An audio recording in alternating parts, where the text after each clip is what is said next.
end up waking up later than usual, a result of my practice from yesterday. When I step inside the reception room, I see Jurian and Garland speaking with Parfait, Delora, and Waltz. There is a definite solemnity to the air.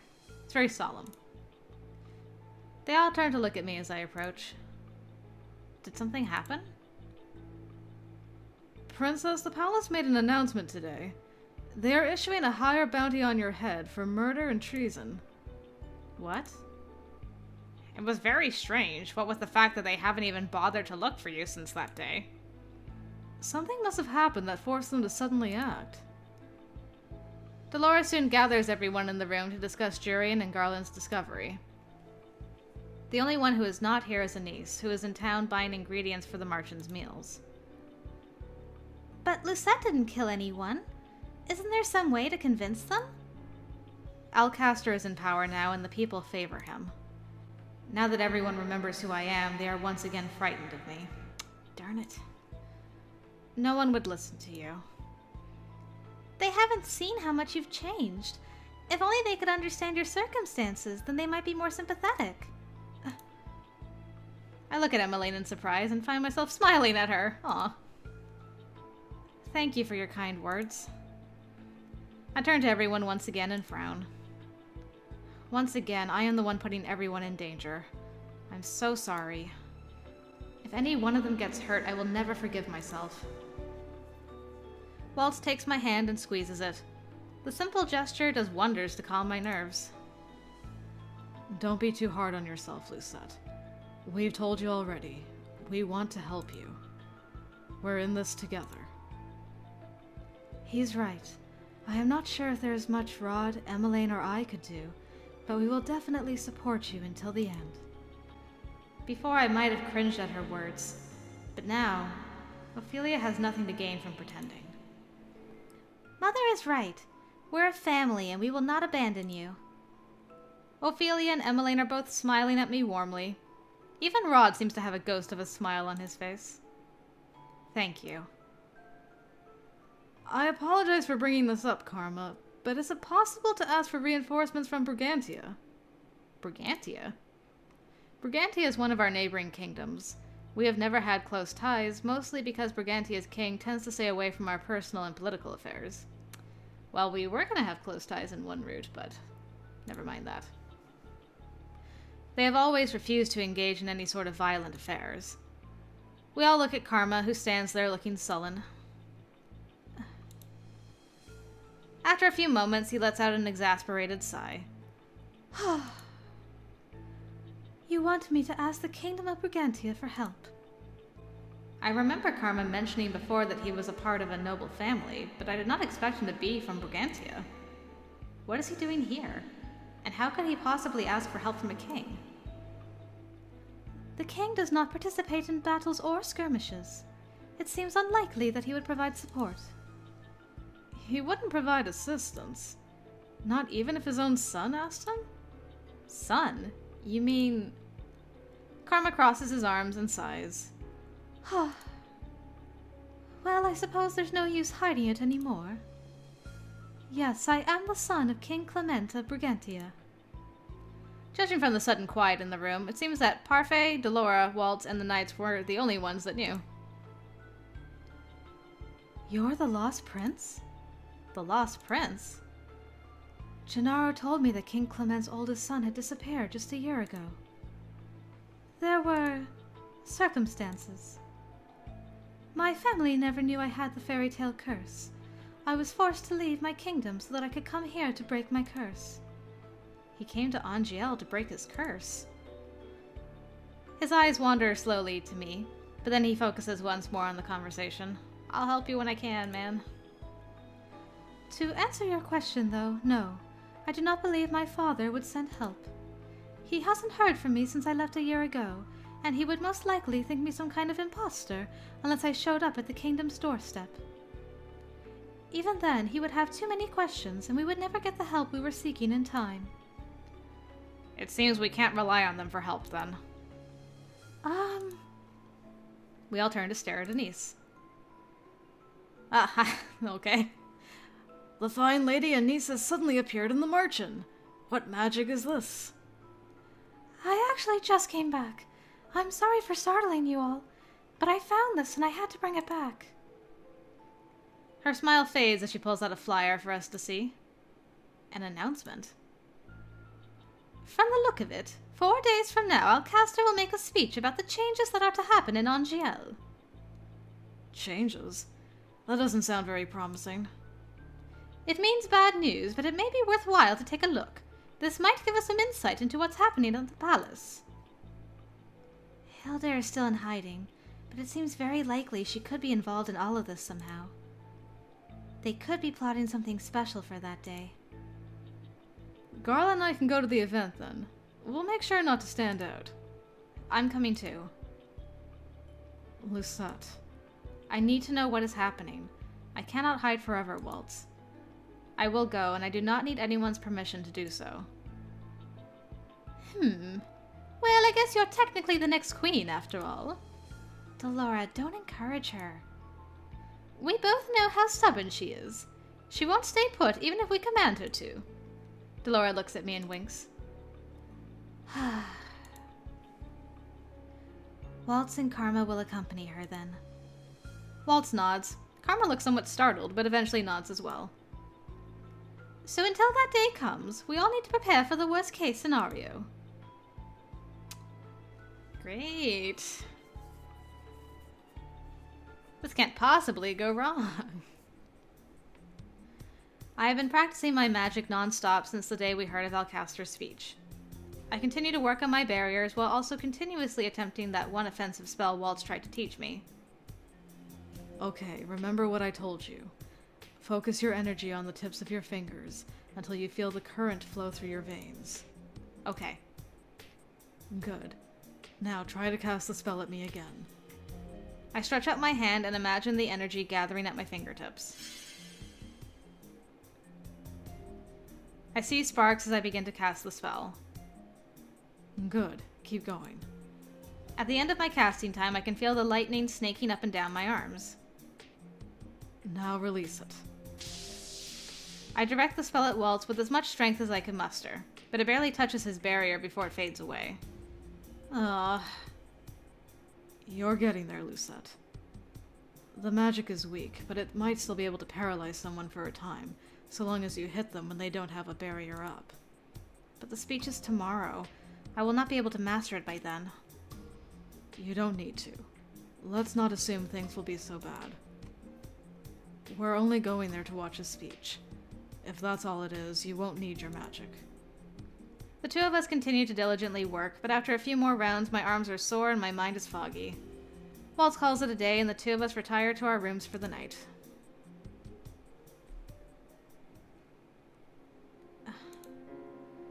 I have tossed and turned in my bed for what feels like an hour, but sleep still will not come.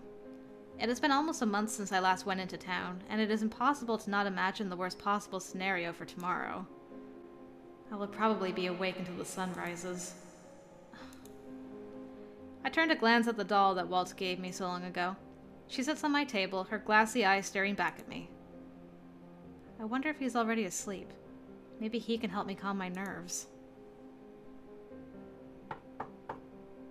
Waltz? There's only silence. Maybe he's already asleep.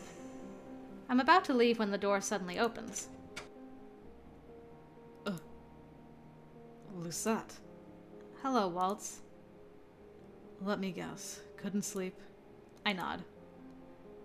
Come in, then. I sit on his bed and look around.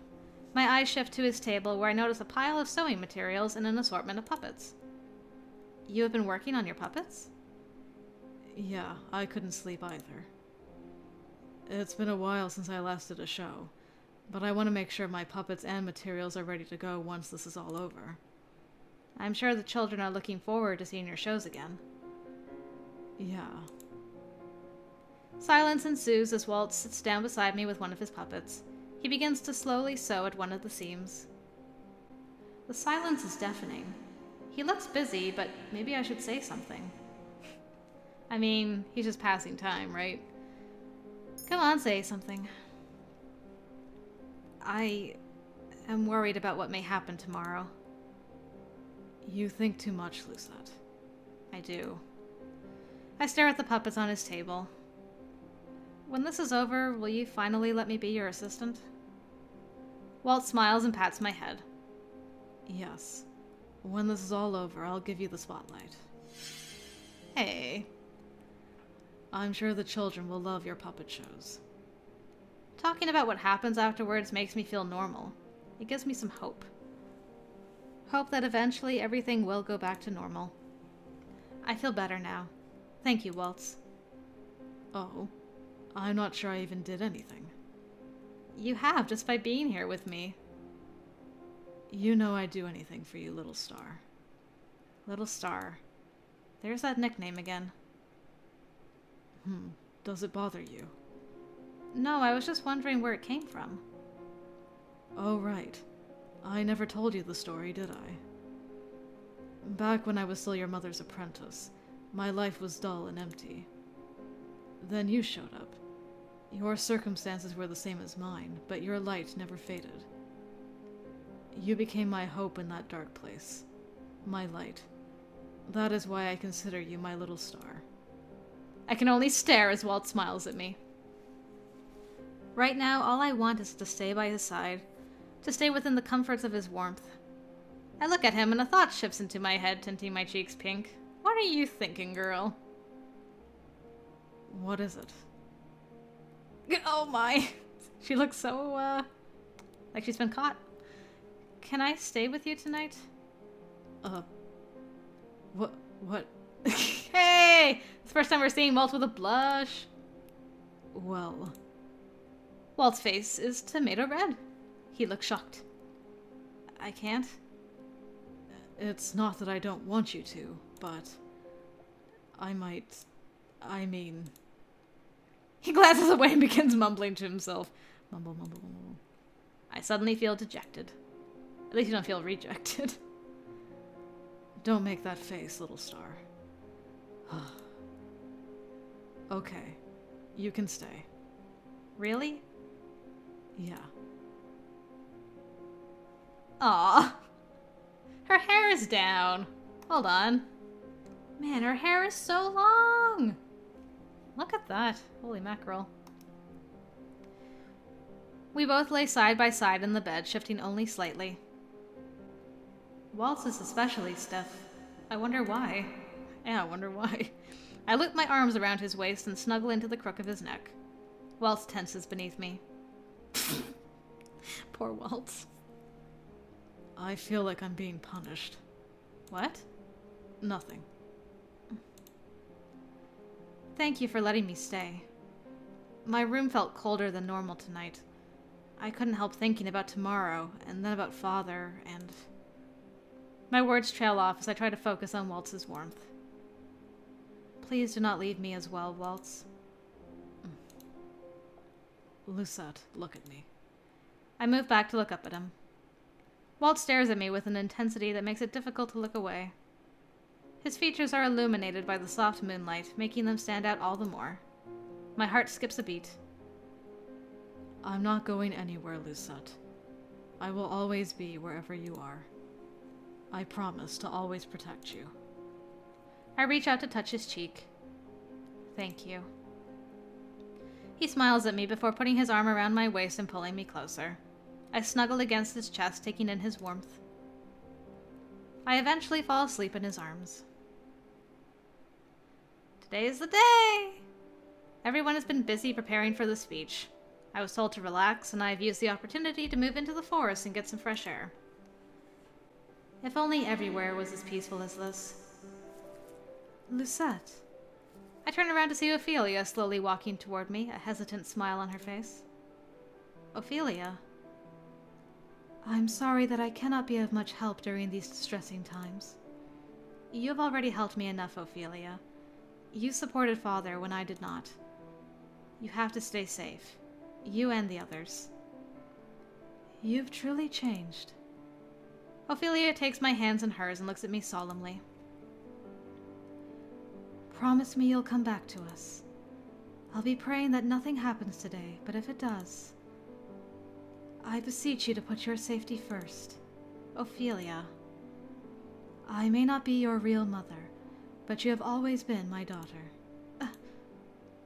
Guilt floods through me. I have been cruel to her ever since she first came into our lives, and yet she still treats me so warmly.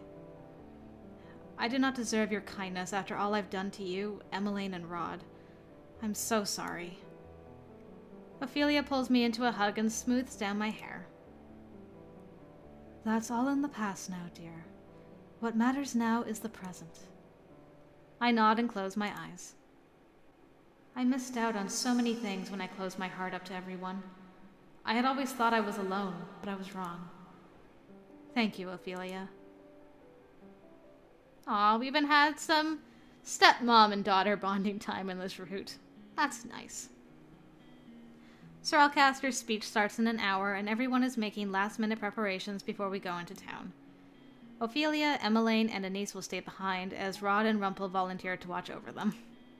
Delora and Parfait left yesterday to attend a meeting with the fairies. Apparently, they found someone who holds important information about Mother and her plans. Emmeline approaches me, her eyebrows creased. Lucette, should you see your mother there, what will you do? I haven't really thought about it yet. We are bound to face her sometime soon. I know that she is your mother, Princess, but are you emotionally ready to face her? I'm taken aback by her question. Jurian. I apologize for being blunt, but we all have to consider the worst possible scenario, don't we? I need to know that the princess is ready to face her. In a battlefield, one must not hesitate. Jurian continues to look at me, waiting for my answer.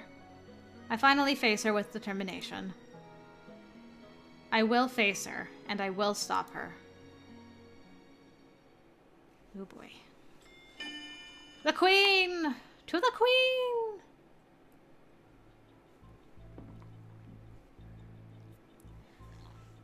I stand in an alleyway with Waltz, Jurian, and Karma, making sure to stay hidden in shadow as we watch the sea of people moving toward the plaza. Garland is scouting around the plaza for Knight's positions, and we have been waiting here for him. Hey, we got our cloak back. There are so many people. Okay, this is where we split up. Remember that we're trying to avoid needless battle. If anything should happen, fleeing is the better option. I'm not a fool. I would not pick a fight that would put anyone in needless danger. I'm glad you understand. Remember, we're only here to watch and listen. I don't want us to get into a skirmish if we can avoid it. So should anything go wrong, we need you to retreat, Princess. But no. I would not leave you all behind. Lucette, this isn't the time to be stubborn. It is not about stubbornness. It is just that all I have ever done is run. I refuse to keep fleeing. I have people to protect, and I will not let them down. Running away isn't always cowardice. That may be, but sometimes there are situations that you need to face head on. This is one of those situations. Please understand, Waltz. Thank you. I just don't want you to get hurt, Lucette. I know. Oh, I've never seen this look on her face before. It's like, I'm sad. I'm sorry. I look at Waltz, feeling at a loss. No matter what I say, he will always insist on my safety first. Garland suddenly appears with a stiff frown. Look who I found. Ah! What? How? Oh no. This is gonna go bad. He's gonna turn into Varg, and then, oh no, this is gonna go south so quick. I turn to look at Garland and then notice the man beside him. My eyes widen at the sight of him. Fritz. Garland pushes him and Fritz stumbles forward. He falls to his knees only a few inches away from me. You're okay. Thank goodness you're all right, Princess. I twitch at the sight of his face. There's no sign of the wicked smile that was on his face when he was under the guise of Varg. Though he looks confused, the relief in his eyes seems genuine. Are you truly Fritz? Or are you Varg? Or both? I'm the Fritz you've always known, Princess. You're a loyal knight. I raise an eyebrow. I can still remember what happened weeks ago, when the mask fell from his face in the room with the Tenebrarum. In that moment, I saw Fritz's face, no matter what Varg said. Varg was in league with Alcastor and Mithros. The man I saw back there was definitely Fritz, even if he never confirmed it. What are you doing here? Fritz flinches. I've been searching for you. Why? So you can take me back to Mithros? Or are you here to kill me? Fritz bows low, his clenched hands trembling at his sides. I will not surrender you to Sir Mithros. My loyalty has always been to the kingdom and to you. I could never hurt you, Princess. But I don't blame you for doubting me. My father. I would have stopped him if I knew. Fritz glances up at me slowly, his expression resolute. I had just escaped yesterday when I was captured by knights. I managed to escape from them today, but only barely. I was supposed to meet the Lucis Bearer yesterday. Fritz glares, not at me, but through me, as if remembering something unpleasant. That was when I was able to take control of my body again, just a few days ago. I'd been searching for you, but instead found some witches who seemed to be in league with the Lucis Bearer. I requested an audience with her as soon as possible, because I wasn't sure how long I could keep Varg at bay. At bay? Fritz, explain. About Varg. No, about this audience. Princess, this could all be some elaborate ruse of his. I have a responsibility to at least hear him out. What do you want from Parfait? Oh, you're the source, okay. I have important information about Hildur. Mother. Lady Parfait did say that her and Delora were going to meet with someone who had information on Hildur. And you believe that their meeting was with this man? Karma turns to Fritz, clearly skeptical. That seems like it could be coincidence. How are we to believe you? Fritz is silent for a few moments. After some time, he speaks again, more hesitantly. I know that apologizing won't change the fact that I have betrayed the princess and the kingdom. But right now, I am doing my best to right my wrongs, while I still have control over my body. The knights are still searching for me as we speak, so I'll make this as brief as I can. Hildur is growing weaker. What? I haven't been myself for the past few weeks, but I still have portions of Varg's memories. I remember that she is bedridden, still being treated for wounds that she sustained during the Great War. Then she is now sick like Parfait, only Mother seems to have it worse than her. I overheard Mithros say that the crystal no longer recognizes her as its sole bearer. Parfait said something similar, but she said she could no longer feel Mother's connection with the Tanabarum. But what Fritz just said... It seems that the crystal has seen both of you as bearers. It's stretching its energy to both of you. This might be why Hildur hasn't regained her full powers and has remained weak. Walt stares at Fritz, eyes wide. The crystal having two bearers. I didn't think such a thing was possible. Is this why Hildur still refuses to show herself in public? Yes. The witches who used to be on her side doubt her capability to rule. None of them want to help her when she is still so weak.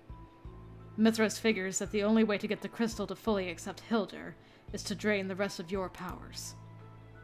That is why the palace has issued a higher bounty on your head. But Father is no longer interested in actively hunting for you. There's been a rift between him and Mithras because of this. Walt crosses his arms, his expression thoughtful. I'm surprised Hildur hasn't disposed of Alcastor yet. If he is still alive, it means that he must still play an important role in her plans. Fritz's expression quickly morphs into something grim as he frowns down at the ground. You're right. Walt and I exchange a look before we turn back to Fritz. Mithras plans to kill my father today. Fritz's eyes are distant, his mouth pulled into a tight grimace. All I can do is stare at him, uncertain of what he has just told me. Hildur will show herself to the public today. She and Mithras plan to kill Father in front of an audience and hope that their fear and despair will fuel the Tanabarum. They think fueling the Tanabarum might make Hildur stronger. They plan to use the fear of the public to achieve their own ends. This is not good. With this many people here, the Tenna Baron might indeed see that surge of power again. Even a weakened Hildyr will be difficult to fight, but we stand more of a chance against her now than we do as she feels the Tenna Baron with negativity. Please, save the kingdom, Princess. Fritz looks at me imploringly. I shake my head slowly. I'm confused. You betrayed us, but then you're still helping us as well. Which side are you on? The only reason why I'm working for them in the first place is because of my curse. I swear it. Fritz tries to stand up, but his knees wobble and suddenly he is down on the ground again, his hand clutching at his chest. Fritz? No, not yet. Fritz looks at me, his pale face covered in sweat. I have no idea how long I can suffocate Varg, so please. Bind me, freeze me, do whatever you can to keep me from chasing after you. I don't want to hurt anyone anymore. Fritz keels over, his forehead touching the ground. Please. Waltz. I know.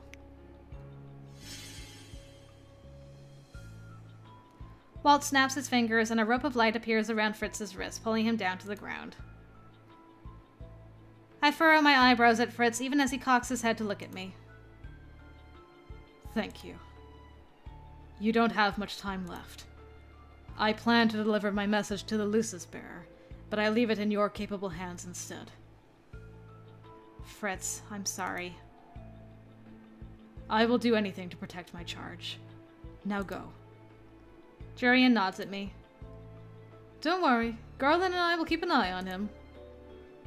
Garland quickly informs us of the knights' positions around the plaza and gives us clues about where we might hide to avoid their prying eyes. After he has finished his briefing, Waltz, Karma, and I hurry off. Father, please watch over us today.